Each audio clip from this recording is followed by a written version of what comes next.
there's a lot of things that I think people think that they're not capable of doing, but they dig deep and they look introspectively, they can do it.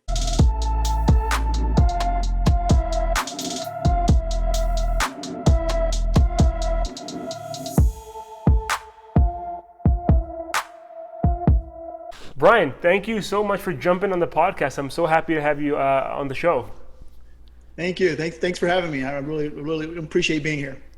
So quickly, I want to make sure I do justice to your introduction here, so I'm going to try. So you went to Cornell, Harvard, and Columbia, and you're a JD. You started your career as an attorney in different law firms within the sports and media entertainment business. Then you were team president for the Rio Grande Valley NBA G League. Then you were a senior associate athletic director at Rice University, spent some time at Dish Network, and most recently you were the president of Houston Roughnecks of the XFL, and now you're a partner at Frost Brown Todd. I'm so excited to jump into your massive career track. I can't wait. Yeah, I appreciate it. It's been an interesting journey. All of it kind of, the thread through all of it has really been sports, and just my love of sports. And when I started out, even in college, I played a couple of years of football at Cornell, and I'll use the term played very loosely there. When I got there as a freshman, I had played quarterback in high school, and I was so proficient at quarterback that they immediately moved me to tailback, and then I had played a little bit of fullback my freshman year, and then got hurt my varsity year. But I wasn't.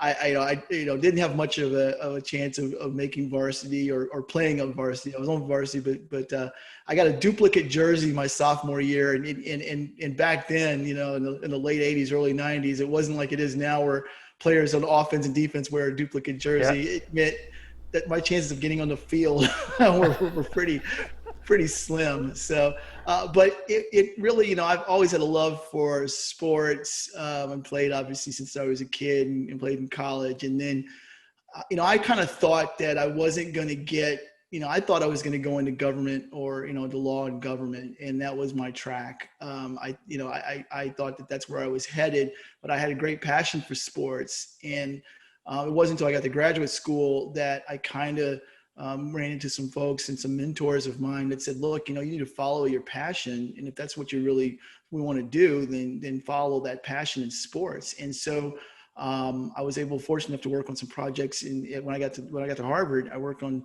some projects that, one that was evaluating like the NCAA's Prop 48 standards. And then I got a project called a policy analysis exercise that I did for the NBA on midnight basketball, and it kind of melded the government and sports component. Back in the early '90s, midnight basketball was a really cool program that was designed to help kids have an alternative to just to being a lot of kids didn't have anywhere to go, and they were able to go to midnight basketball and really thrive. And they were working, doing some really good programs where they were getting education in addition to the basketball leagues. And so I did that as my analysis for the NBA. And I just kind of, at that point, I thought maybe there's an opportunity here to move forward as a sports career. And I got to law school. I was fortunate enough to get a clerkship at Proskauer Rose, which Proskauer still was, and quite frankly, even still is the preeminent sports law firm in the country. And so I was able to kind of get some good training there at the beginning, and so that's kind of that's how I started. And since then, it's just been the thread to everything I've kind of done. Amazing. I was always wondering, like, why do you have such a big sports influence in your career? Now I know why. I think it's because you played this 2 years of football in university, right? So I'm actually curious. Yeah, go ahead. Oh no, go ahead. You go ahead. Sorry. No, I was just curious to know, like, did those 2 years have a huge impact on your career? Is that really where it started? I think so. Look, I had a love for sports, as a kid. I mean, I played everything when I was a kid. I played baseball, I played basketball, football. I ran track in high school, and I always loved sports. And there's so many components of sports that you could take forward in life, right? I think even now I tend to gravitate to people who played sports, at any level. It didn't Yeah. you didn't have to be a superstar. You could play, you played in grade school or high school, but there's components about sports that I think hold true in life, like the ability to work with a team, the ability to,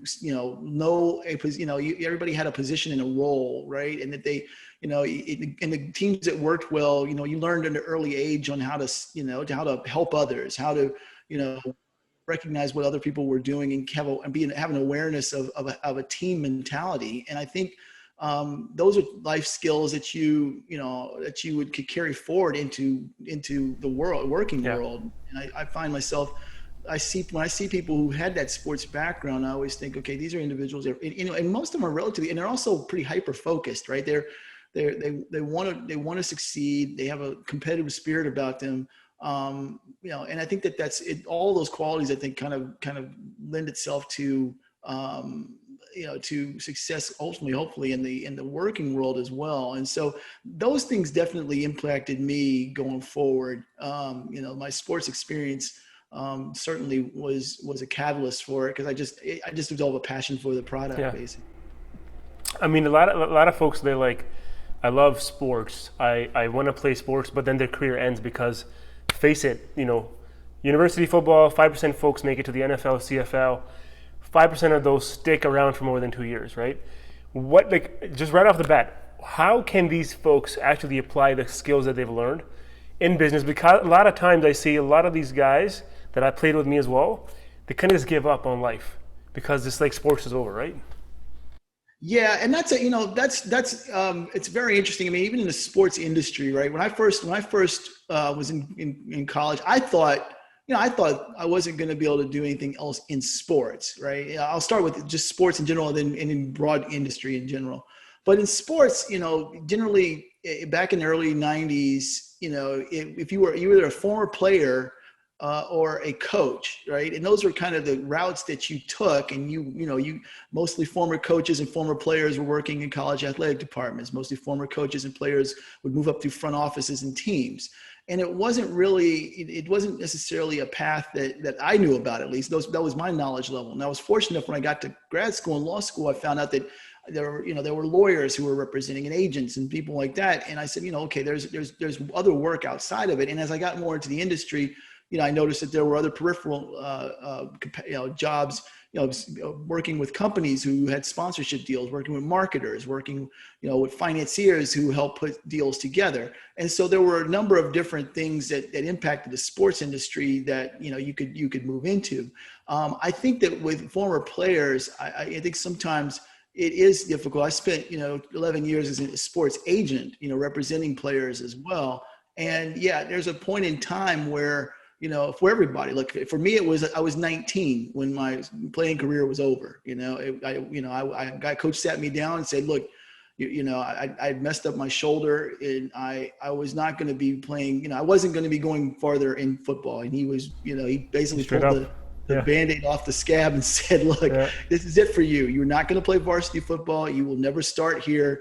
You should be thinking about other things. And that's a tough thing for someone. But I think what people can do is you can take those things that you've learned in sports, the perseverance, the drive, the focus, the ability to work with others, those things in industry, in career, in jobs, and generally are all great qualities and attributes. And I think when you can focus your attention towards those things, and I tried to, at least as an agent, I always ask my clients, I said, God forbid you get hurt tomorrow, what do you want to do outside of sports? And I always wanted them to have an answer, I said, look, you're right. The numbers aren't there. The percentages just aren't available, right? You're not, the chances of you not making it are pretty high. I want you to succeed, but let's think about what's going to happen if you don't. And I think, more recently, I will tell you, I think young players and athletes are starting to really focus a lot more on what's next. And which is heartening to me. I see more of that than I did maybe 20, 25 years ago. I'm also seeing more of a shift at the university level now, where the coaches are actually more open about it. Yes. At least my coach was always like, look, guys, I know some of you guys are going to make it, but go to class. Because, this is what's going to help you get through life. Yeah, I think that's exactly right. I mean, I taught, in addition to being an administrator at Rice, I taught, a class at Rice as well. Many of the athletes were in my class, and I couldn't. I tried to at least, and Rice, Rice is an incredible school, right? It's a great school academically. Those kids that are going there have wonderful, bright futures in front of them. And I think that, even as a student athlete at Rice, I tip my hat to those kids every day, because just the course load that they had, in addition to playing at the highest level of college football, it was really very impressive to see. And I think, you've got to give, and I think they had a healthy sense of what was going to happen next. But it was important to still kind of, instill that too, and talk to folks and say, hey, look, again, what do you want to do if this does not happen for you? And look, we want you to, because most student athletes and athletes who are eager to go to the next level feel like, they're going to make it. And it's great to have that confidence level, but you also need to have, again, that healthy sense of awareness of, I need a plan B, right? Exactly. Or even a plan C. And I think, those, many of the kids, really got it and said, okay, what's going to be my plan B? And that was very heartening for me to see that a lot of kids were saying, look, okay, I also need a plan B. I get it. Plan A is trying to get to the next level professionally, but plan B is, yes, going to class, making sure I keep my grades up, making sure I find an internship that, quite frankly, might be something that allows me to hone a talent or skill outside of sports after graduation. And I'm glad to see that. I think more and more people are doing that. I think it's important. To me, it's what really troubled me sometimes about college athletics was I think people really don't recognize how difficult. I mean, it's difficult in college anyway, no matter what. Yeah. Schoolwork, even if you didn't, especially now with all the distractions, but, right? Look, I was in an FCS school that, quite frankly, we weren't on scholarship, and it certainly at Cornell wasn't like being at Notre Dame or Michigan, right? But you had class and you had to go to practice and then you studied. I can't imagine and I remember the kids at Rice. I mean, having that course load, going to class, but then having to go to class, having to study, all that stuff. I think most people, don't really realize how much work student athletes have, and how regimented their schedule has to be to really, to succeed. And I think that it's really sort of amazing. And I think that that's, it always it pains me sometimes when people they don't see that component of what they're doing. And reference the kids almost like they're pieces or machines and they forget about the fact that these are students, and they're students who are, quite frankly, in most situations, are succeeding right alongside their non-student athlete counterparts, and they've got this big course load. And so I think that sometimes it's kind of amazing to step back and think about what these student athletes do. It's really impressive and amazing. Yeah. And now, to flip that over, would you hire a student athlete over a non-student athlete if everything else was checked out? It's a great question. I try to, obviously, I don't want to catch any flack from everybody saying, oh, I see. Look, I think I have an affinity towards student athletes, just kind of given what I've said here and just my interaction with them over the last 20 years. I think I feel like I have a little bit more of a kindred spirit. I know what they've gone through. I think I would be remiss to say it doesn't factor into evaluation process, but at the end of the day, I'm obviously going to try to evaluate everybody the same. I think it's to me, I will say that I do. Again, I think that sports, and somebody with a sports background and athletic background, I tend to, like I said, I tend to look at them and I know that, again, the kind of the core qualities of teamwork and competitive spirit and focus. Yeah. I think many of those things you see in people who've played team sports, but I don't necessarily know if I think hopefully I evaluate everybody the same. Yeah. I mean, I think for everybody listening that is a student athlete right now, the key takeaway is that you have a lot more to offer than you think most of the time. Yes, I think that's true. And I think I feel like, that's a great point, and I want to stress that I think that that I do believe sometimes that athletes, they get a bad rap. I know that I think at times kids think that these kids are skating through and they're not working hard and all they're doing is playing sports. And that's really just not true. I mean, the vast majority of those student athletes have a healthy sense of where they're going. They know that they're there because they were fortunate to get, they value their scholarships. They know that they've, been given a great gift and they don't want to blow it and they want to make sure they make the most of it. And I think many of them work incredibly hard. And like I said, that's quite frankly, I think I would love sometimes for some of the non-student athletes, I think at times who look at the student athletes and think that, wow, they just got it so easy. Yeah.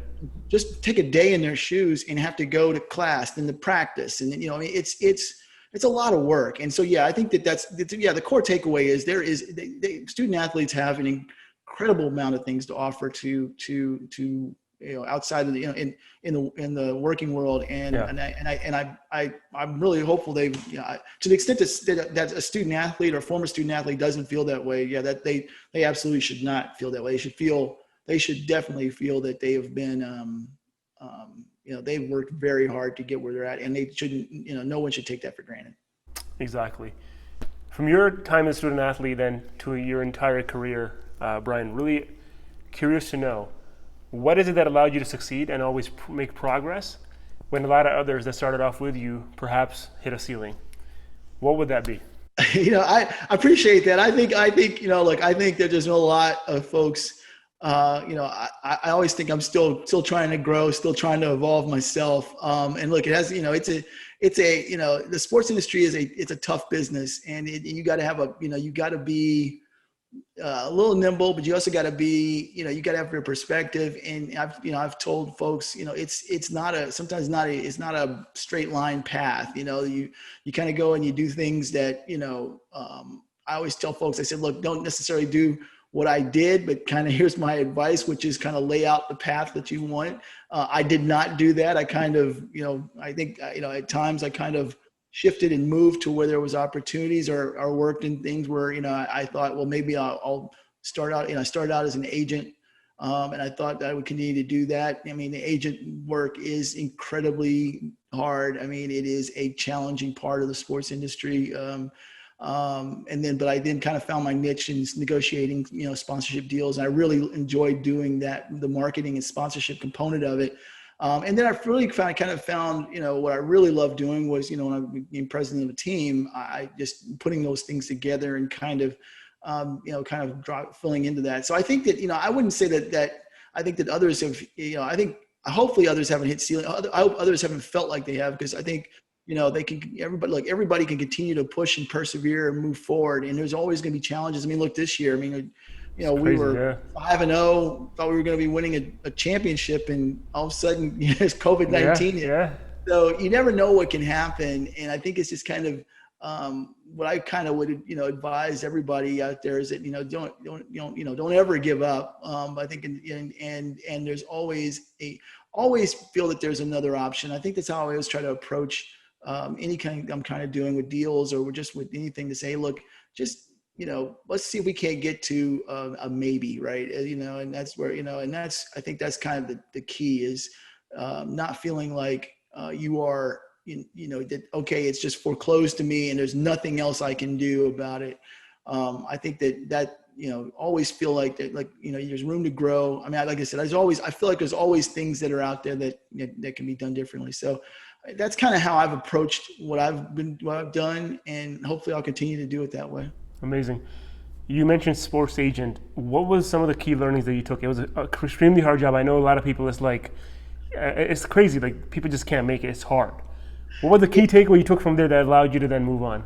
So relationships are key as a sports agent. I think that's one of the things. One of the things we did when we first started out was we were just young and arrogant enough to just think that, how hard could this be, right? This can't, they'll like us, we'll sign them, it'll be pretty easy. And it's like, No, it's a pretty decent process. People, you need to develop a level of trust. You need to develop, which is understood, right?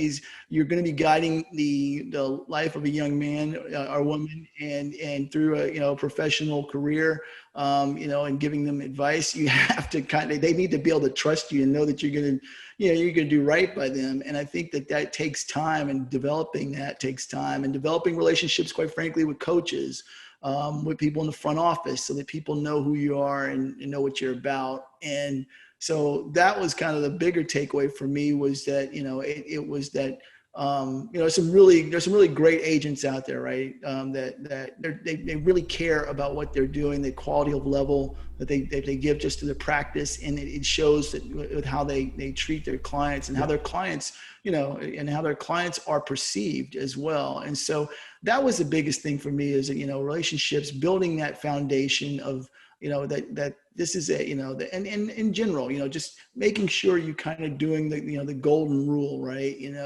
Doing it unto others as you would like to be, to do that others will do to you. And so it's really this, that same kind of philosophy. And I think that was a big takeaway for me, just from that, is that, look, it's important to set that foundation in anything. And I think sports lends itself to that more maybe than even others, because it's really, sports is innately based on passion, right? Fans wanting to come to the games, getting behind a team, getting behind a player. And I think that that's how you're going to, you need to be able to harness that energy and excitement in all facets. And when you do, you set a good foundation for things going forward. So those are some of to me at least, a big takeaway from my agent. Amazing. Was relationships. Yes, like long-term and relationships, right? You can be short-term focused. Yeah, you really, you have to have and this just goes for, you cannot, I think, you can't have immediate impacts. I always say this, I said, you can win a battle, but the war is what you can have a gotcha moment on a deal, or you can, have a gotcha moment when you're working with a partner or something, and it's great. You won that battle, but now you've hindered a relationship, quite frankly, that could be positive and productive. And it's ultimately you will lose, you will have lost an opportunity for really long-term beneficial gains. And, it's nowhere is that more important than in sports. Exactly. Now, going from this experience of yours, then when you became the president of the NBA G League, RGV, what were some of the key foundational skills that you then realized that you needed for this role, or the first time when you became a team president? What was it? What was that difference? So yeah, it was obviously a new experience. One, first and foremost, was, I think, the communication level and planning. Mm-hmm. I think the strategic planning, I went in with a strategic plan, because I needed to prove to the team initially, because I'd never been in that capacity before. I'd been a lawyer for 10 years. So I had not really run an organization. So I had to demonstrate to the ownership group pretty fast that, hey, look, I can do this. I have a plan, and I stick to that plan. And so I had a 4-point plan going in. And it basically then served as my roadmap for the Vipers, operation. And so that was one big thing, is having a plan. Two, it was it was building those relationships and trust, building trust with your corporate partners, building trust with the fans, which was the thing I loved the most. And the thing I loved the most about the job was getting to know the fans, because they're, the fans are the lifeblood of any organization, and they are really great. And if you're doing things the right way, they will be your brand ambassadors. And so, that was interesting, setting that foundation, and then setting the management style, and, building that kind of structure with my staff. Look, no job was big or small. The great thing about the NBA G League is really there's no egos. The great thing about minor league sports, and I always tell young people, I said, look, go and work into minor league sports for a while, because you'll get to do just about everything. But two, everybody was working together, and it really is, it's an ego-free zone, right? Even if I'm president of the team, I'm still, everybody's got a task. You don't have a large staff. So you're executing with the team.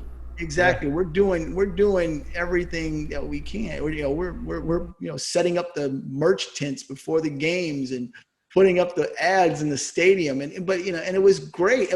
I think for me, it was a great experience because I literally got to see just about everything. When my experience with the Vipers, I literally saw and just did just about everything there, from negotiating stadium agreements to working with our concessionaires and vendors. And it was a great Amazing. opportunity to learn just about everything and, needed to operate a team. And so, Wow. and I think that style, management style of kind of leaving the egos at the door resonated with my staff. I wanted them all to succeed.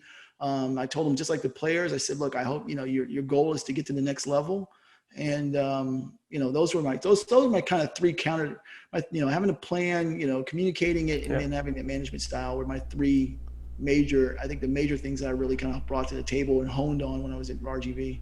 Amazing. So talk about your leadership style. Is it a servant leader?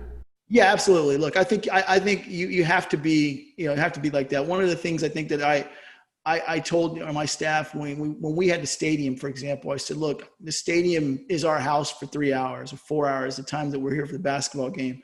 So if you see, trash somewhere, pick it up. And I had a habit of walking the stadium. I always do, even when the Roughnecks, I don't sit still. I generally will walk the stadium. I just look for, I'm looking to see how things are going, talking Amazing. to the vendors, talking to the concessionaire, folks, and I'll pick up trash, like I see a cup. And I noticed when I was in RGV, I was doing that sometimes, that I noticed after like maybe 4 or 5 games, I saw fans doing it. And I thought, okay, this is Amazing. good, right? This is, and I always tell my staff that. I said, look, you're never too big for the capacity. I mean, the goal is to treat this building like it's your house, and we're all in it together. And hopefully I'm giving that as an example to them. And so, yeah, I think I think the servant leader approach is Amazing. one that I really, I think it's important. I think hopefully it's resonated with folks I've worked with. Oh, very impressive. One thing that you mentioned, I want to quickly dive into. I think when people think about a president of a team, the 90% of the things that come to mind are working with the players, working with the coach. You just mentioned so many different things that did not include that. So like, I think just for the listeners, like, the job of a team president is way more than just managing the players, right?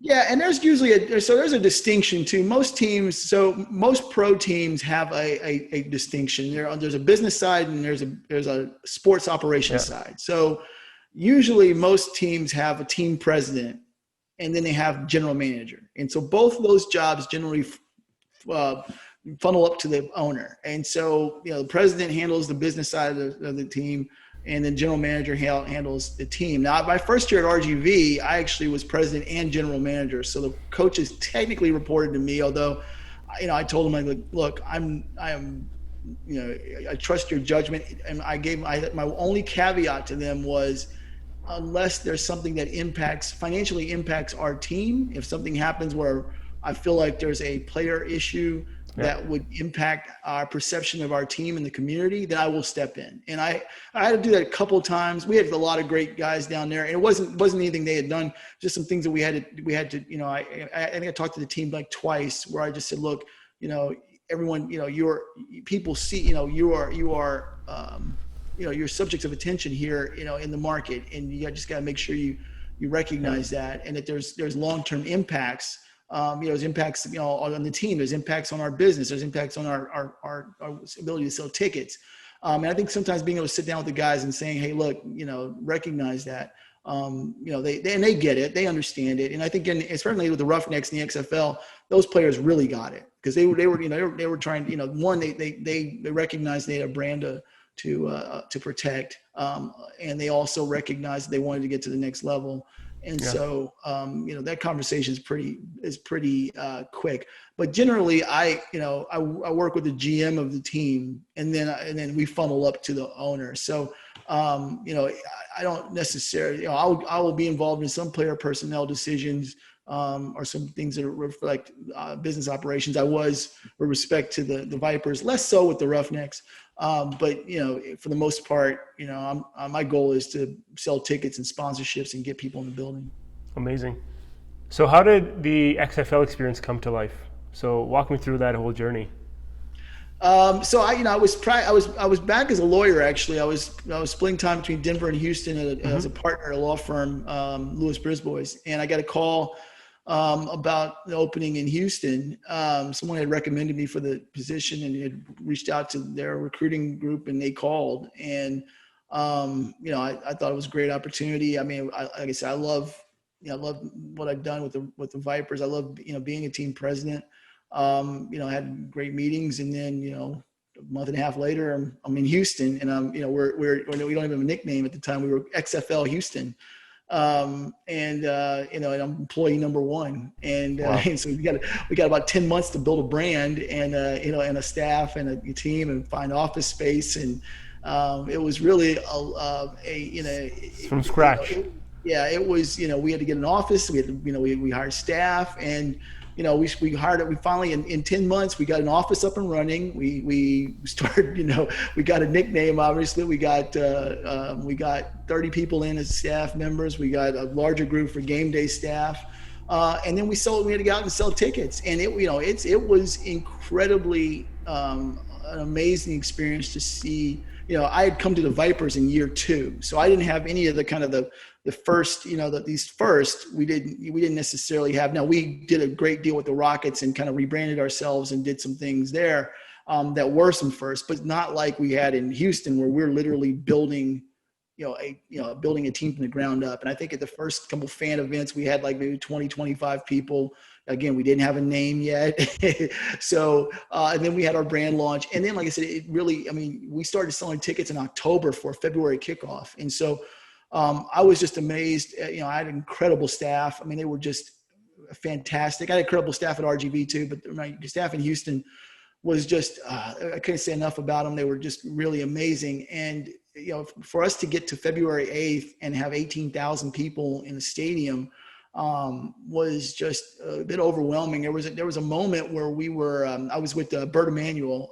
Bert was our director of business operations, and we got in a little souped up golf cart to go check out this tailgate. A lot of fans had mentioned they wanted to tailgate, and so we thought, okay, there's going to be some tailgaters out there. We turned on to Cullen, and I will never forget this site as long as I live. I saw, I was like, my God, I go, how many tents are down there? I'm like, this is. As we got closer, I mean, it was massive how many people were out there tailgating, and I was just floored, and wow. It was emotional. It was really, even now, I mean, it was amazing to see that, and to see the fans wow. come out, and to see after like I said, from going from May of 2019, when again there's no team name and there's literally one person, to having a full staff, and then seeing all the fans and out there, and tailgating and getting ready for the game. It was amazing. And then in the, that game was fantastic. I mean, the fans were so loud. I mean, our goal was to fill the lower bowl of U of H's stadium, and we did that. And then some. We had to open up the upper decks. And then by our third game, we had 20,000 fans, and it was just really, it was an amazing thing. And so that experience I will always cherish. And I say that there's a lot of hard work that was put into it by a lot of people, both at the league level and at the team level, that they just, there are many people, very talented people, who just did amazing work in very short amount of time. And it was just an impressive thing to see. What was behind the success of a 5-0 season start until COVID happened? Well, we had a great coach, June Jones, and we had a great player personnel director in Randy Mueller. I mean, Randy won Executive of the Year in the NFL, and he put together a fantastic team. And we had a great quarterback, and PJ Walker. PJ really best exemplifies, I think, what the XFL was kind of all about. He's giving guys an opportunity. PJ had been on the practice squad for the Colts for a few years. He had an incredible career at Temple. But I think he just hadn't gotten a lot of looks. And once he got the opportunity to get out there, he was just incredible, and just, and was clearly, a great talent. And we had guys like Cam Phillips, great players, players on defense like DeMarcus Gates, and Edmund Robinson. And I think Edmund's now with is now on the active roster for the Falcons. Yep. Obviously PJ's in Carolina. DeMarcus was with the Vikings for a while. Savion was I think he's still in the Cowboys practice squad. So I mean, there's been some great, there's some great guys that came in, and look, June and Randy did a fantastic job, putting that team together. And June Jones is just he's just the best. I mean, he's an incredible person, incredible coach. He did a fantastic. I mean, I think people forget about the turnaround that they had in Hawaii. I think he engineered the greatest turnaround in NCAA history when he took over Hawaii. And just his style and demeanor is just the best. I mean, like I said, they had some great people leading that team and some great players on there. And I think that's what, I feel pretty confident. I'll be subjective, but I think we were going to go undefeated. I think so too. We had beaten, I think, what I considered probably to be the East best team in St. Louis, and we were prepared to play one of the other. We were the two teams that were also tied for the lead. Would have been New York and DC, and that would have been weeks 6 and 7. And I think we get past those two. At that point, there's not much else to prove. We would have beaten everybody who we would have taken all opponents at that point. And I think we would have been primed to go 12-0 at that point. So it was just, it's, again, great people in those positions. I think, that's how it works. I harken back to the time at the Vipers with Chris Finch, who I'm hoping at some point is going to get, he's going to get an NBA job. He's also a fantastic coach. And I fully anticipate that he's going to get a head coaching job in the NBA at some point. But Chris, said it best. Everybody kind of had their role from the top down to him, and to what the Rockets were doing, to our ownership group, management, and so he knew it takes everybody to kind of build a successful. Amazing. I think people first, right? I think getting the right people under you and the right people around you. I think that's. And recognizing that, right? Yeah. Not taking them for granted. I mean, that's a huge component, right? Is that, a lot of times people will exploit the great people, the care, exactly. The care, and that can happen a lot in sports, because people are passionate about what they do. And if, you cannot, you can't take people for granted, right? And think, well, they should be happy that they're in the sports business. So therefore, I don't have to, we don't have to, to have a civil office. I had kind of like I had a no jerk policy in our office. Yep. Right? We don't, that there's nothing's going to be more accomplished if you're jumping up and down and yelling. So it's you're not going to achieve anything any greater than that. So. But working together, respecting people's time and their energy and what they've done, those are core components. Quite frankly, it's outside of sports. Those are core components. Yeah, core components, common sense that unfortunately not many leaders today embody. Yeah. I mean, it's really a little surprising. I'm always disheartened sometimes when you don't, people forget, that they're lifted up by, I always think, the sign of a good manager, in my opinion, is. It's not the manager moving on, right? It's the people who work for them and what they do and how they're perceived and where they go, and I'm always really excited when somebody, who I work for, is moving through, moving up and getting their opportunity. And because I feel like, okay, that's great. You want that to happen. And so, I think that if you're not developing your team and your staff in that capacity and giving them the opportunities to do that, then it's, quite frankly, you're failing as a manager when that happens. There's a lot of anxiety today in young leaders, right? Like COVID, things are changing, businesses are getting disrupted. You've been through so many different organizations, so much change. What's one piece of advice that's helped you always make progress, especially during times of uncertainty? Having a plan, I think I think that you can never have too many plans. I really, really believe that.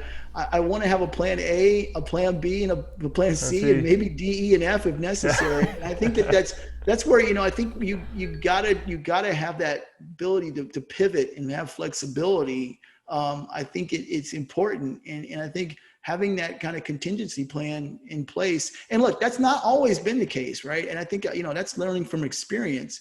But I think going forward, and just it wasn't something when I was younger. I did not do that, and I think that was that wasn't productive.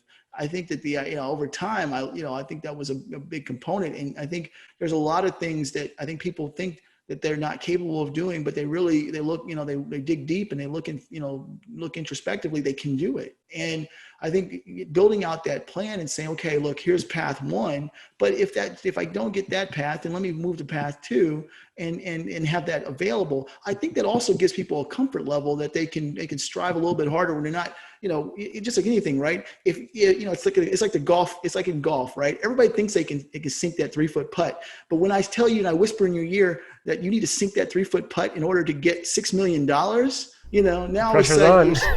You're sweating and you're shaking and you're like, I've done this like 100 times. What do you mean? And that's, but that's what pro golfers, that's what happens. And I think that's, but having, kind of that plan, not having all of it resting on that one decision or one thing you're doing allows you a little bit more breathing room. And I think a little bit more, when you're a little bit less tense, you can think more clearly and you're thinking, okay, hey, look, there's something else. I got to be in a plan C and I've got something behind this. So, I'm going to strive as much as I can on plan A, but I know that I can work with these other avenues if I have to. Amazing. And I think that, quite frankly, it also instills a little bit more confidence as well. Cause everything is not just riding on that one thing.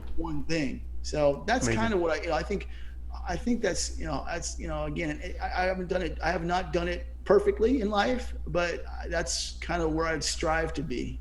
Amazing. Awesome. Well, Brian, thank you so much for, again, jumping on the podcast. I learned a lot from you. I mean, your leadership style, the way you've succeeded in all the different organizations, I think, and the vulnerability that you've shown, I think there's so many things in here that the listeners can learn from. So again, thank you so much. Appreciate your time and you coming on the show. Thank you. Thanks so much for having me. I really appreciate the conversation. Awesome. Thank you. Team, remember to like, subscribe, and share with a friend, and visit tanvirbhangoo.com for a ton of free content and exercises.